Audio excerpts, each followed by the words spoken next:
One time when I was in one of the cities, I'm not going to mention the name, I began to feel like every time the shabab, they walk into the masjid, they are made to feel very uncomfortable. MashaAllah, this masjid here, Masjid Furqan in Manchester, is very facilitating for the shabab. I can see that the shabab, the youngsters, they feel comfortable here. In other masajid, the moment the brother with funny hair walks in, the whole masjid is looking at him. How is that meant to make him feel? Are they being facilitating to him entering into the masjid? Or if one, when he walks into the masjid, he's given dirty looks, as if he doesn't have the right to be in the house of Allah subhanahu wa ta'ala. How is this going to make him feel?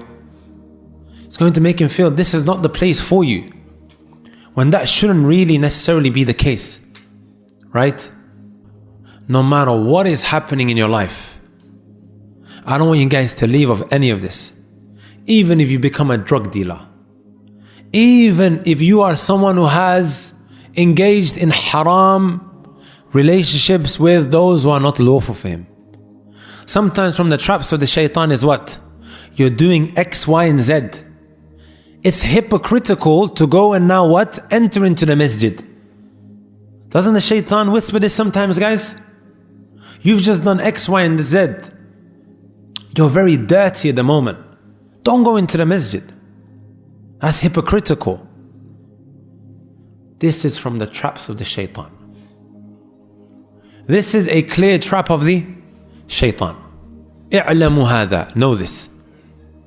Are you guys with me? Know this is a trap from the shaitan. Number one is what? As-salah. As-salah, as-salah. وَمَا مَلَكَتْ أَيْمَانُكُمْ, as the Prophet ﷺ said, as he was on his deathbed, departing this world. No matter what is happening in your lives, guys, don't ever leave of the salah. And yes, the shaitan will make you feel like this is hypocritical. How are you going to pray when you have a girlfriend? How are you going to pray when you are selling drugs? How are you going to pray when you've just smoked weed? This is what? A trap from the shaitan. I don't care what it is. The salah is there to remove the filth and the evil from your life. It is there to remove the filth and the evil from your life. The moment you abandon the salah, expect everything else to come crumbling down to the ground. The reason why all of a sudden you see yourself committing things that were far worse than what you did maybe a couple of days ago, it's because the salah is no longer in your life. Your life is what? Crumbling down to the ground. What does Allah say? Inna salata tanha anil fahsha'i wal munkar. The salah removes the filth and the evil from your life. I'll tell you guys a story. A couple of years ago, I happened to be driving on the streets of Leicester, and I saw a bunch of our Somali brothers standing smoking weed. Normally sometimes when I see this, I say to myself, let me just go have a quick chat with them, hoping that that one little thing that I tell them will impact their lives, hoping inshaAllah ta'ala that they will change. بِكَلِمَةٍ قَصِيرَةٍ. So I parked in my car, went to these brothers. They were respectful enough to stop smoking. And I still remember like it was yesterday, they were buzzing. But they were respectful enough to get rid of whatever they were smoking at the time. I told these brothers, guys, is it really fair? Is it really fair? 25 minutes in the day we can't give to Allah subhanahu wa ta'ala. 25 minutes. And we are so occupied with everything else other than Allah Azza wa Jal. We can't find 25 minutes in the day to give to Allah subhanahu wa ta'ala. Even the guy who's engaging in filth, wallahi, is going to feel guilty. I can't give 25 minutes. I said to these brothers, I don't care what you're doing. I can see what you're clearly doing right now in front of my eyes, but I don't care. All I want from you is 25 minutes of the day. Years down the line, I was in Al-Madinah, and my dad normally brings Hajj and Umrah groups On one of the Umrah groups that he brought, there was his brother, mashallah, who's wearing a thobe, his beard now has grown. And he comes up to me and he says, do you remember me? Well, I just thought he was one of the guys who attended the lecture. As soon as I saw him. It's like, which lecture did we meet at? He goes, no. Do you remember you came up to us on that day and on that night? And he even reminded me I was smoking weed in front of your face.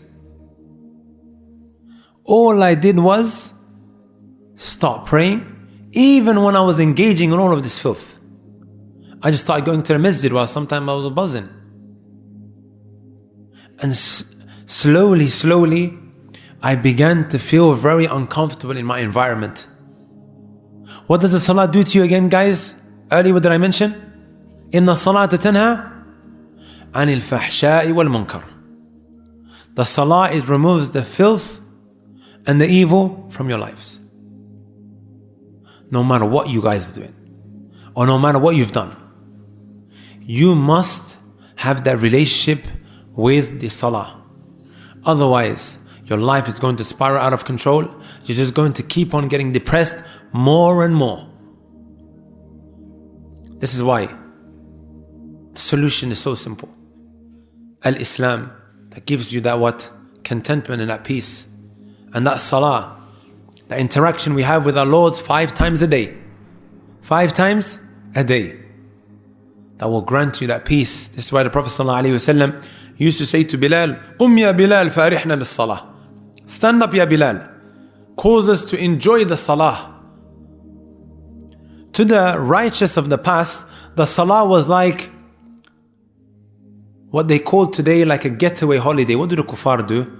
At the end of the year, he needs to have a getaway break, sah?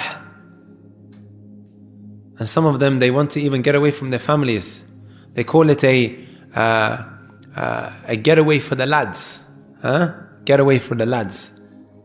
He wants to get away from his wife and kids. I want to go and what? Rest with my friends. All of this to avoid their problems. To the righteous of the past, the salah was that which would make them forget all of their difficulties and their problems.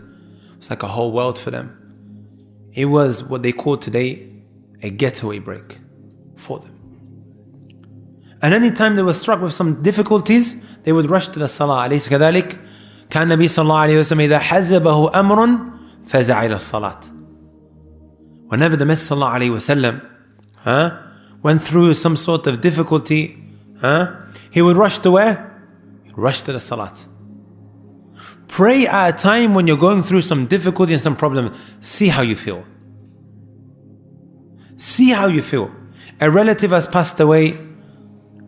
You went through some difficulty. Start praying. See how you feel after that. That is something that words can't describe. While they are spending all of their money, investing it into all of these different industries that I mentioned, we have what? The salah. That is the solution to all of our problems. And if you turn away from the salah, فَلَا تَلُومَنَّ إِلَّا نَفْسَكَ. Don't blame anyone except yourself, because what does Allah say? وَمَنْ أَعْرَضَ عَنْ ذِكْرِي فَإِنَّ لَهُ مَعِيشَةً ضَنْكًا. Whoever turns away from my remembrance, this person will have a depressed life. You'll feel sad. You'll feel tightness inside of your chest. You'll feel tightness inside of your chest because you turned away from Allah subhanahu wa ta'ala. Look what Malik ibn Dinar rahimahullah ta'ala mentioned. He said, إذا رأيت قساوة في قلبك ووهنا في بدنك وحرمانا في رزقك فاعلم أنك تكلمت فيما لا يعنيك.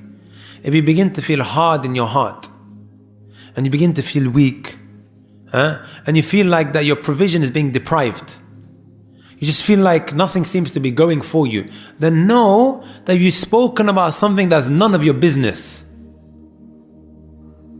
Speaking about that which is not from your business, something that is not praiseworthy, right? He's saying all of this is going to happen to you when you just do that. Imagine the guy who's leaving off the salah, which is the bare minimum to stay in al-Islam. أتعرفون ذلك?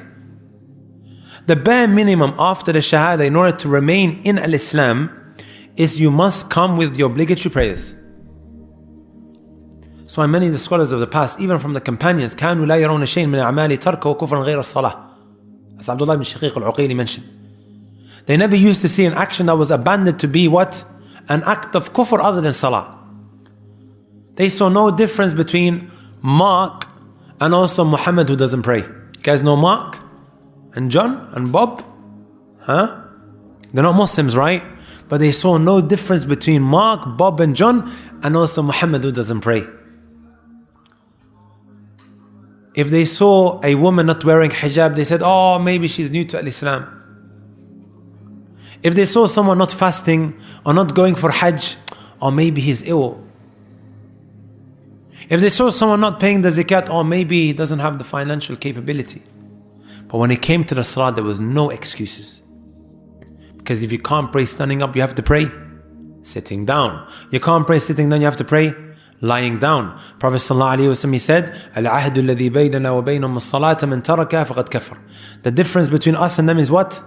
The salah. Whoever leaves of the salah, he's what? A disbeliever.